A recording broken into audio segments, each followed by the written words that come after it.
This is the second part of the anime. Kaiman and Nikaido initially assumed that Kasukabe was around the same age as Vogues. However, they soon learned otherwise. Kasukabe disclosed that he had been transformed into a child by a witch during past magical experiments. Despite his youthful appearance, he revealed that he was actually 60 years old. He also mentioned that he had been cleansing the house of magical residue, and after the cleansing, the house returned to its original layout. Afterward, Kasukabe led Kaiman and Nikaido to a room where he showed them the result of his experiment, a door made from the remains of deceased witches. He'd explained that this door provided access to the witches' world, similar to how witches use doors to enter the hole. The next day, Kaiman and Nikaido prepared for their journey to the witches' world to find the witch responsible for Kaiman's transformation into a lizard-headed being. Aware of the dangers ahead, Kaiman armed himself with all his knives and concealed his lizard head. Kasukabe then provided them with a guidebook he had written to help them navigate the witch's world. Nikaido then expressed a reason for joining Kaiman was to see his human face again. Shortly after they passed through the door and entered the witch's world, Kaiman was visibly excited, eager to confront and defeat all the witches in that realm. Understanding Kaiman's strong desire to find the witch who cursed him, Nikaido warned him that they must secretly deal with the witches. She emphasized the importance of Kaiman hiding his true identity at all costs. As they prepared to head towards the city center to gather information, a wizard approached them and kindly offered them a ride on a magic carpet. Meanwhile, in an alley, Fujita and Ebisu encountered two powerful wizards. At that moment, Fujita felt threatened, especially recalling his past when he lost his previous partner to someone from the hole. One of the wizards, Yoshioka, attacked Fujita, while the other mocked Ebisu for her small size. Determined to protect Ebisu, Fujita swiftly fought back and urged her to escape. Suddenly, Noe arrived and dismantled Yoshioka's body, while Sin emerged and quietly approached Yoshioka's companion, removing his heart. Sin deeply disliked bullies who targeted the weak and believed that strong individuals had a duty to defend them. Ebisu was visibly shocked by the brutal killings carried out by Sin and Noe, although it seemed such violent acts were routine for them. Fujita promptly thanked Sin and Noe for saving them, and Noe tried to cheer him up by treating him to some ice cream. However, Fujita struggled to overcome his frustration at feeling powerless to protect Ebisu. Motivated by a strong desire to become stronger, Fujita earnestly asked Sin and Noe to train him. However, the two powerful witch seemed hesitant about the idea, finding it troublesome and a waste of their time. Meanwhile, Kaiman and Nikaido decided to take a magic carpet taxi for a ride, but they soon realized they didn't have endo money for the fare. While Nikaido suggested jumping off the carpet, Kaiman came up with a clever plan. Using his unique skill to extract information, Kaiman questioned the taxi driver, only to find out that the driver wasn't the wizard they were looking for. In a rash and unfortunate move, Kaiman turned violent, resulting in the death of the driver and causing the magic carpet to lose control, leading to a crash onto a pile of rubble. Luckily, they escaped unhurt and managed to find some money and keys to a nearby house from the deceased driver. After this unexpected event, Kaiman and Nikaido decided to have a meal at a restaurant before continuing their journey. While they waited for their food, Nikaido went to the bar to ask for directions. Just as she was about to return, a mysterious demon secretly handed her an anonymous card. Meanwhile, Kaiman initially seemed excited about trying the snacks and drinks offered by the waiter. However, his excitement quickly turned into discomfort, and he hurriedly rushed to the restroom. But as he entered the restroom, a sudden feeling of dizziness came over him, causing him to lose consciousness. Meanwhile, with the help of Kikurage, and managed to revive the severed head, although it took some time for full consciousness to return. The head, now identified as Risu, seemed to be piecing together fragmented memories, initially mistaking them for a dream. Eventually, Risu woke up and introduced himself to End. At the same time, Kaiman regained consciousness after fainting briefly, during which he glimpsed a memory involving someone named Risu. Upon leaving the restroom, Nikaido updated him about a man with eye-cross tattoos inside his mouth, similar to Kaiman himself. They decided to follow this person secretly but lost sight of him when he entered a building. Meanwhile, Sin and his group arrived at a location to capture the leader of the criminal faction called the Cross Eyes, following orders from End. After gathering information about the hideout of a Cross Eyes gang member, End tasked them with capturing the leader and eliminating the gang. However, Scene hesitated to use eliminate the gang members, considering them to be less skilled wizards. Instead, he came up with a plan, pretending to be interested in buying black powder and hoping to negotiate with the gang leader. Surprisingly, the Cross Eyes gang already knew about Scene and his group's connection to End, forcing them with their gun. Despite the danger, one of the gang members shot at Scene, but Noid bravely stepped in front of him, sacrificing herself to protect him. Upon seeing this, Scene was filled with anger. He used powerful magic to shatter the bullet into tiny pieces. Realizing that guns were useless against Scene, another gang member attacked him with a knife, but Scene quickly subdued him with his hammer. During the struggle, the gang member revealed that their leader was dead. Meanwhile, Noi recovered remarkably quickly and dealt with the remaining gang members on her own. Unable to get any information about the gang leader, Scene and Noi decided to capture one of the gang members and take him to End for further questioning. After Scene and his team left, Nikaido and Kaiman arrived, encountering the aftermath of the Cross Eyes gang members' brutal demise. Kaiman wondered who could be responsible for the massacre, while Nikaido became curious by people with eye-cross tattoos, especially noticing Kaiman's resemblance to them. In a moment of revelation, Kaiman mentioned the name Risu to Nikaido, hinting at a fragment of a memory involving someone with that name. Encouraged by this discovery, Kaiman saw it as a potential lead, explaining to Nikaido the importance of finding a man named Risu, who might have crucial information about his origins. Nikaido then proposed that they split up the next day to search for Risu. Meanwhile, En's associates attached Risu's head to a magical mechanical device. Risu recognized En and pleaded for mercy, but he couldn't provide the necessary information during interrogation and met an untimely end. Sadly, Risu was unaware of the Cross Eyes gang leader's identity, as he had recently joined and didn't know the significance of apartment number 8, where they found his head. He also dendied knowing Kaiman, although Scene remained convinced that Risu was the person inside Kaiman's mouth.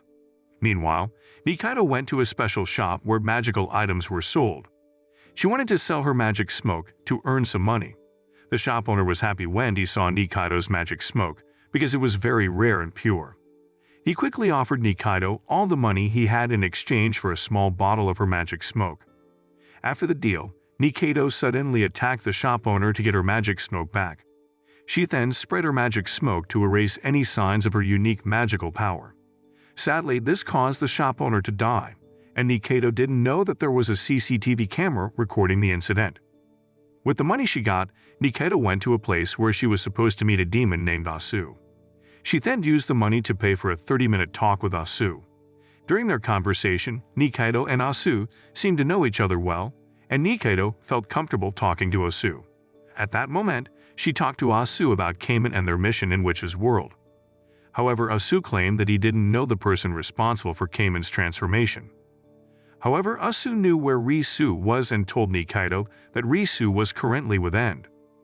When Nikaido asked about people with eye-cross tattoos, Asu explained that they were from the Cross Eyes gang, a well-known group of criminals who were enemies of End and his friends. Asu also questioned why Nikaido was helping Kaiman and wondered if she had feelings for him. Nikaido quickly dendied this, saying that Kaiman was just a very important friend to her. Asu then offered to show her the way to End's house.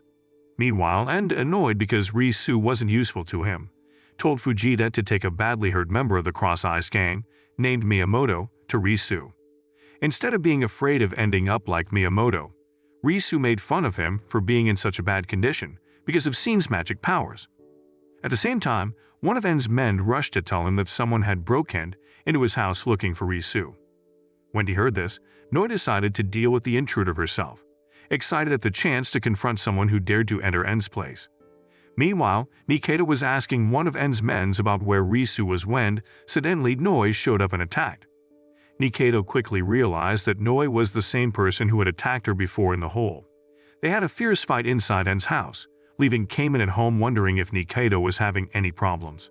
Knowing how strong Noi was in fighting, even without magic, Nikaido decided to distract her by injuring her eye, so she could run away.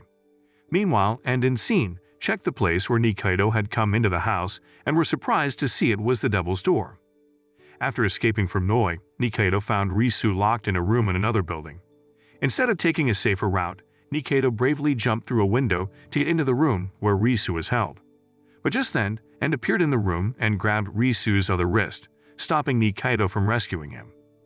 Realizing the danger of fighting directly, Nikaido quickly punched End in the face and chose to run away before he could use his magic against her. This made End angry, and he exploded with rage, causing a huge cloud of black smoke to appear. Along with his anger, enormous mushroom plants started growing around, and anyone exposed to the black smoke began turning into mushrooms, except for Risu. Soon after, Noi arrived and saw Scene and the others trapped by the mushroom plants, turning into mushrooms. Seeing this, Noi acted quickly, stopping End to prevent further destruction. She then rushed to save Scene, who had started turning into a mushroom, by giving him her magic smoke. Meanwhile, Nikaido managed to escape from End's place, but it seemed like she got hit by End's attack as a large mushroom grew from her back. When she got home, Nikaido asked Kaiman to cut the mushroom before she fully turned into a mushroom herself. However, when Kaiman tried to cut it, Nikaido started bleeding, so instead, he hurried her to the hole. Luckily, Kaiman got Nikaido to the hospital in time, where Vox and Kasukabe did an operation to save her life. Kaiman said they were able to rescue her in time because of Kasukabe's spray, which could make a door connecting the witch world with the hole. While waiting for Nikaido to get better, Vox and Kasukabe told Kaiman about Scene's past. According to Vox, Scene was from the hole and had an unusual background. His father was human, but his mother was a witch.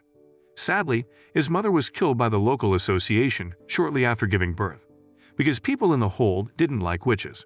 After that, Scene's father kept his mixed heritage a secret to protect him. The people in the hole really didn't like witches and often hurt them, even if they weren't doing anything wrong, like what happened to Scene's mother. Scene lived quietly with his father until he was a teenager, helping his father who was a carpenter. But things changed when Scene accidentally cut his finger one day and they saw black stuff in his blood, showing he had some magical powers. When the carpentry owner saw this, he quickly told the local association. Not long after, a few people against magic, only 3 of them, came to catch Scene. With things looking bad, Scene talked to the shop owner, even though his father tried to stop him and told him to run away. Knowing he was now wanted by the anti-magic group, Scene ripped down his own wanted poster that night and went back home, really worried about his father's safety. When Scene got back home, the same group of people against magic who were after him had killed his father and were waiting to do the same to him. Angry and hurt by his father's death, Scene fought back, using only his hammer. He was determined to make those who hurt his father pay, even though he was outnumbered and only had his hammer. Surprisingly, he managed to win the fight.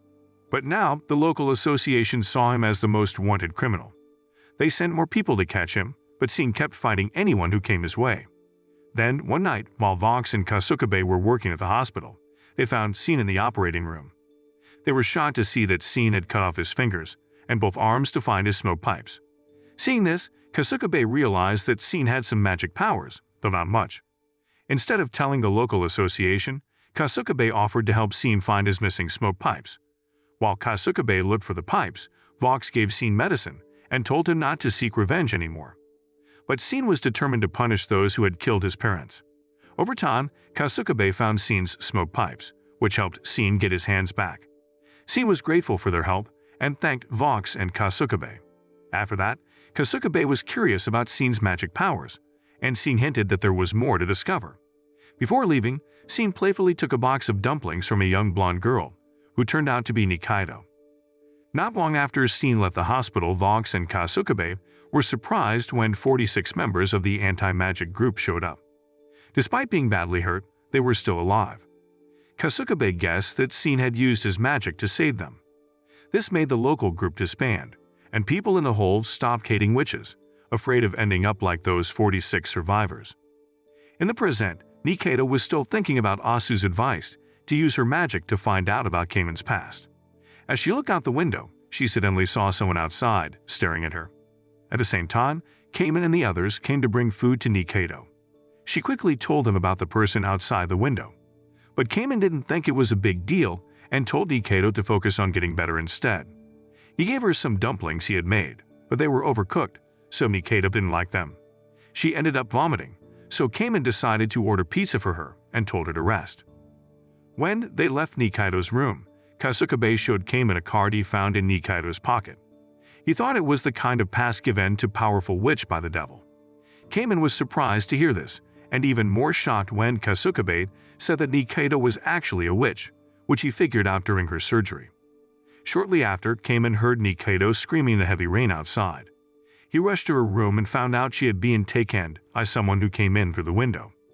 Following them, Kaiman reached the alley where they first met, but it was empty. He saw an open drain and guessed that the kidnapper took Nikaido down there. Going into the sewer, Kaiman wondered why Nikaido didn't fight back and remembered Kasukabe saying that witches didn't like rain in the hole. Lost in thought, he didn't notice a creature tripping him on purpose, and he fell. To his surprise, it was Johnson, a cockroach turned into a big monster by the polluted magic smoke in the sewer. At that moment, Kaiman had to fight the huge creature while being surrounded by other victims of failed magic experiments in the sewer. Johnson then attacked Kaiman, biting his arm and head, but then got distracted, giving Kaiman a chance to break free and continue chasing. Meanwhile, Johnson's owner, Andrew, was disappointed to find out that Nikaido didn't have the black gems that usually come with witchcraft victims. Shortly after, Kaiman arrived and forcefully confronted Andrew, pushing him against the wall. Johnson obeyed Andrew's command and knocked Kaiman down easily. Kaiman then asked Andrew why he kidnapped Nikaido, and Andrew explained that he thought collecting these black gems would give him magical powers. He admitted to kidnapping people from hospitals, hoping they would die and leave behind these special gems. At that moment, Kaiman explained that the black gems were just body fluids and had no magical powers, correcting Andrew's misunderstanding. But since Nikaido didn't have these gems, Andrew decided to kill Kaiman to get his. Kaiman acted quickly, grabbed a nearby knife, cut off Andrew's leg, and used it to distract Johnson, giving him a chance to run away. After their fight, Andrew was badly hurt and told Kaiman something surprising. He said that he saw Kaiman and Nikaido in the alley, and claimed that Kaiman still had a human face back then. At that time, Andrew really wanted to become a wizard to leave the hole. Kaiman hoped to learn more about his past from Andrew, but Andrew died before he could say anything else.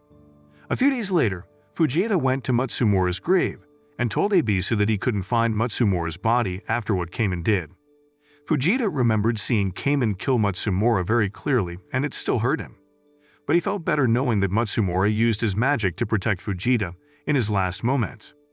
Soon after, one of En's subordinate urgently called for Ebisu to go to En's house, and told Ebisu that the owner of the smoke shop had been murdered. When En took over the shop, he found out that Ebisu often got magic smoke from there, and wanted to investigate this special kind of magic smoke to learn more about Ebisu's magic powers related to lizards. After that, En talked to Fujita about his difficulties in finding a new partner, recognizing how hard it was to replace Matsumura. Fujita felt sad about the idea of replacing Matsumura and didn't want to do it. But Noi tried to cheer him up by suggesting different ways to find a new partner. Even though Fujita was sad at first, he decided to go to the hole because he wanted revenge against Kaiman for what happened to Matsumura. Ebisu understood how Fujita felt and decided to go with him. When they got to the hole, Fujita made a plan. He told Ebisu to show her real self and blend in with the people there to figure out the best way to confront Kaiman. While they were in the hole, Fujita saw a poster for the Peace Sharks baseball team, who were going to play against Kaiman's team. This gave Fujita an idea. He and Ebisu went to the Peace Hole Hospital to join the baseball team. Surprisingly, the hospital director, Ogata, let Fujita join the team even though he wasn't very good at baseball. Ebisu, with her cute personality, became the team's mascot. Meanwhile, at the Hungry Bug, Kaiman enjoyed Nikaido's tasty dumplings while 13, a regular customer, arrived and ordered the same dish. 13 then complimented Nikaido, which annoyed Kaiman. Soon after, Vox came in, complaining about the lack of players for their baseball game. At that moment, Kaiman suggested he and Nikaido play alone, but Vox said they needed a full team to avoid disqualification. 13 offered to join and Vox agreed. Later, during a team meeting at the hospital, Kaiman was surprised to see Johnson there. Kasukabe explained that he could control Johnson with special waves, so Johnson could follow commands and communicate a bit. As Vox explained each player's role for the game, 13 looked forward to Nikaido's cooking. Kaiman quietly said 13 wouldn't get any because he planned to eat all of Nikaido's food himself. Meanwhile, at En's place, En asked Sin and Noi to find Risu, who had run away with a magic-powered transmitter implanted in his mechanical body. While they talked about Ebisu's magic smoke, One of En's subordinate accidentally spilled some on Noi. En then asked about Ebisu's powers, but it was too late, because Noi had already turned into a lizard-like creature. The next day, Fujita and the Peace Sharks team went to the place for their game against Kaiman's Central Worms team. The captains of the two teams met and showed they didn't like each other because of their past problems. The game started with Fujita pitching and a doll named Frankenstein, made from parts of Matsumura's body, as the first batter for the Central Worms. Fujita was surprised to see Matsumura's face on the doll. At that moment, Kasukabe explained that using corpse dolls was allowed in the game. Hearing this made Fujita angry about what was done with his dead friend's body, but he came up with a plan to get Matsumura's body back and asked Kikorage for help in bringing him back to life. Shortly after, Matsumura hit the ball perfectly, but ended up falling into a deep mud puddle. Fujita and his teammates rushed to rescue him before he drowned. Kasukabe then came up next as the second batter and managed to successfully execute a bunt. Meanwhile, 13 inquired about Kaiman's relationship with Nikaido, to which Kaiman clarified they were just friends. 13 expressed his desire to win Nikaido's affection, but Kaiman dismissed it, though he seemed displeased. 13 then took his turn as the third batter for the Central Worms and hit the ball well. Next up was Kaiman, much to Fujita's annoyance as he faced the person who had killed Matsumura. Fujita pitched with all his strength, but Kaiman hit a home run, scoring 3 points. Fujita felt defeated, thinking he couldn't even defeat Kaiman in a baseball match. Seeing Fujita's despair, Ebisu approached him and encouraged him to use his magical powers. With Ebisu's support, Fujita regained his confidence. Despite his limited magic, Fujita astonishingly threw the ball at a speed of 160 km per hour, leaving Vox and the others frozen until they struck out. Fujita's impressive performance helped to close the score gap, but Ebisu secretly gave drug drinks to the Central Worms team members who hadn't batted yet. The drinks contained a sedative that made them feel sleepy. Despite this setback, the Central Worms kept their lead as 3 consecutive Peace Sharks team players were struck out. During the break, Fujita told Ebisu to get ready to bring Matsumura back to their world. Kasukabe then focused on recharging Frankenstein, whose power was running low. Meanwhile, Ogata became more frustrated as his team fell far behind Vox's team. He told Ebisu to poison Johnson with pesticide. However, Kasukabe stopped this plan when he caught Ebisu adding pesticide to ramen noodles. Shortly after, Nikaido stepped up to bat, and Fujita tried to pitch in a way that could hurt her. 13 was worried about Nikaido's safety, but Kaiman was confident in her abilities.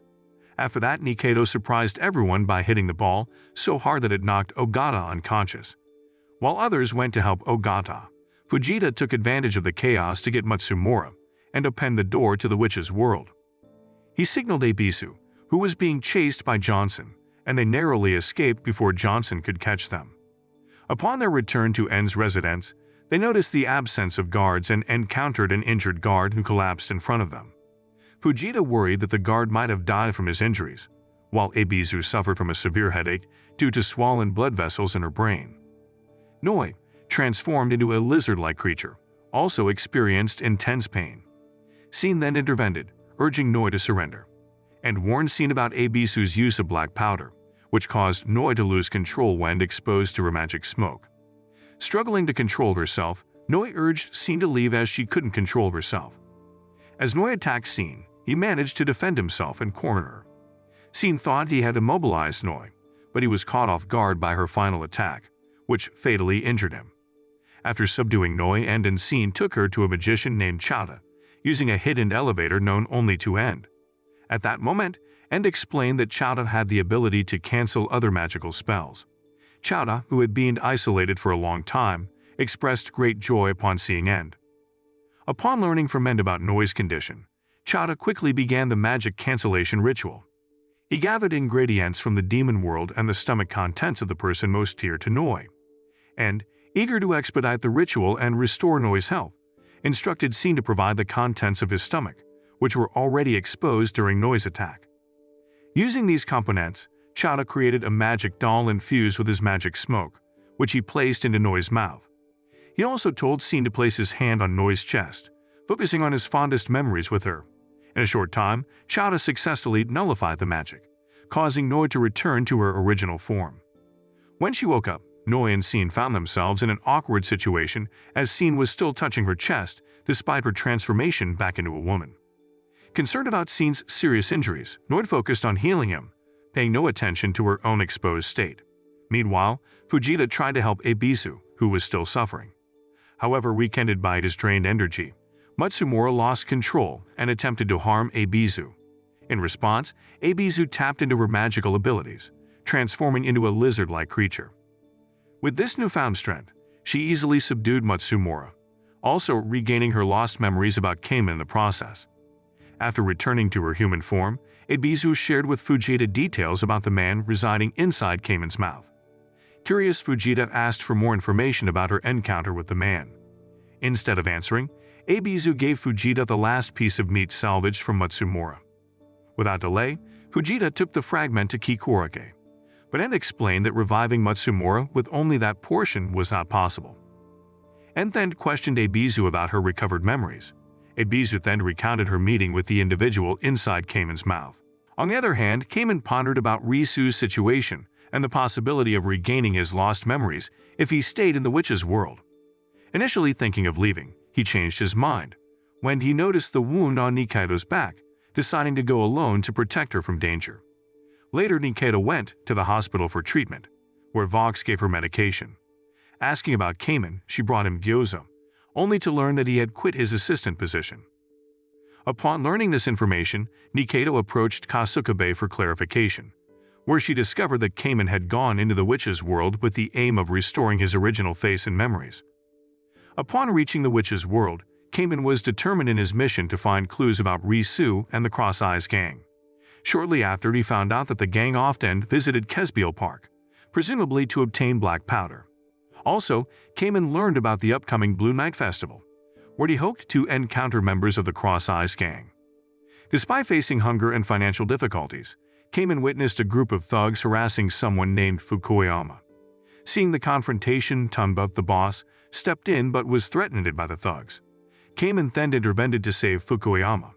Thankful for his help, Tumba showed his appreciation by treating Kaiman to meat pies and red wine at his restaurant. After that, Kaiman was curious about the attackers who went after Fukuyama. Tumba then explained that they were collectors assigned to capture potential wizard for the Blue Night. Surprisingly, Tumba removed Kaiman's mask, revealing his lizard head. However, Fukuyama clarified that many wizards use vulnerable individuals for experiments, especially those unable to enter the hole. Taking advantage of the situation, Kaiman confirmed this while hiding his true identity. He mentioned his homelessness and job search, prompting Tumba to offer him work and a place to stay. After Tumba, Fukuyama, and Kaiman were introduced, Kaiman expressed gratitude and promised to work hard. On the other hand, Risu returned to his apartment. He found Chaos with his cactus dead, indicating his prolonged absence. Trying to recall his death, Risu suspected a Cross Eyes gang member's involvement. On the day he died, Risu was tasked with delivering black powder to the Somanaza Plain ruins. Despite asking his partner, Aikawa, to accompany him, their superior, Tanabe, insisted Risu go alone. Aikawa then warned Risu about the gang's untrustworthiness. Ultimately, Risu reached the ruins but was attacked by a fellow member with eye tattoos, revealing the truth about his death. Reflecting on his demise, Risu noticed his mechanical body's declining energy and decided to seek help from Aikawa. The next day, the appearance of blue beetles signaled the approaching Blue Night Festival.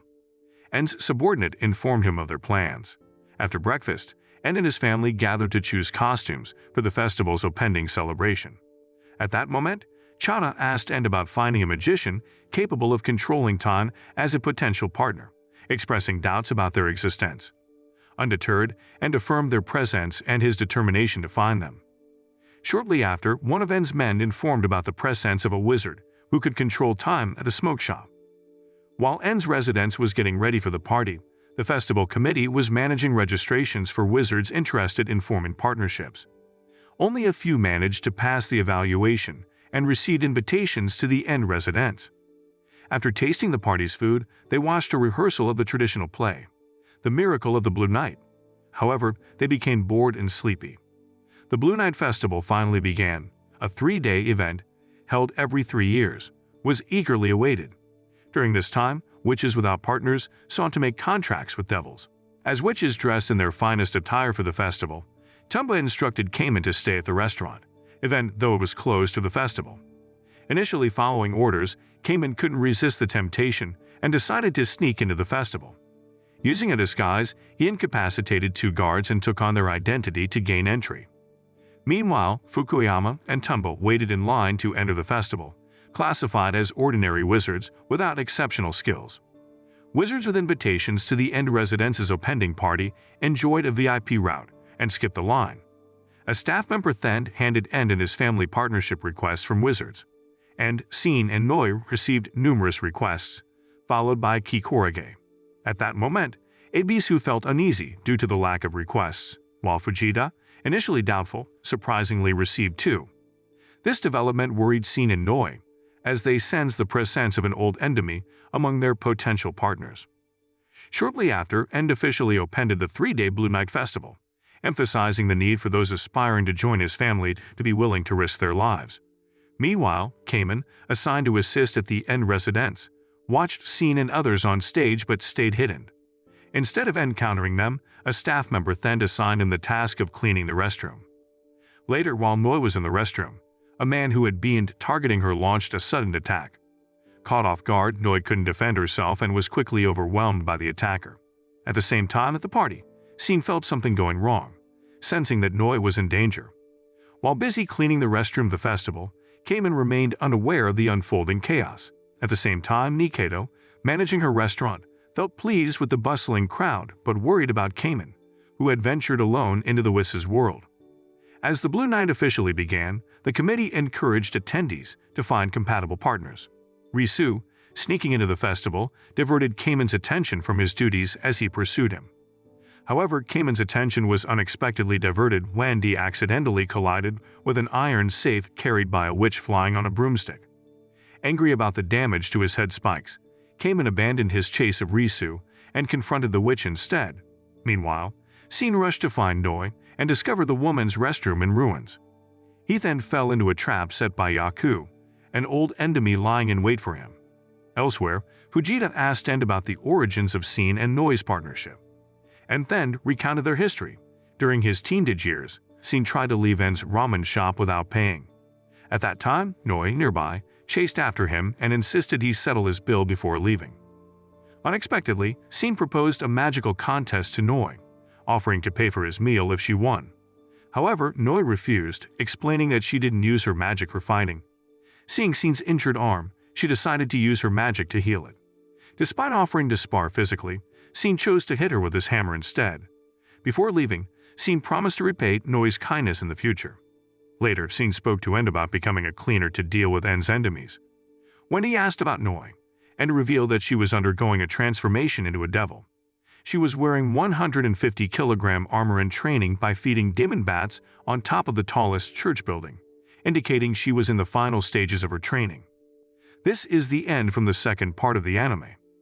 Moral lesson from the story: if you eat overcooked dumplings, make sure to have a good backup plan, like ordering pizza. Otherwise, you might end up on a wild adventure fighting monsters in the sewer, all because of a bad meal.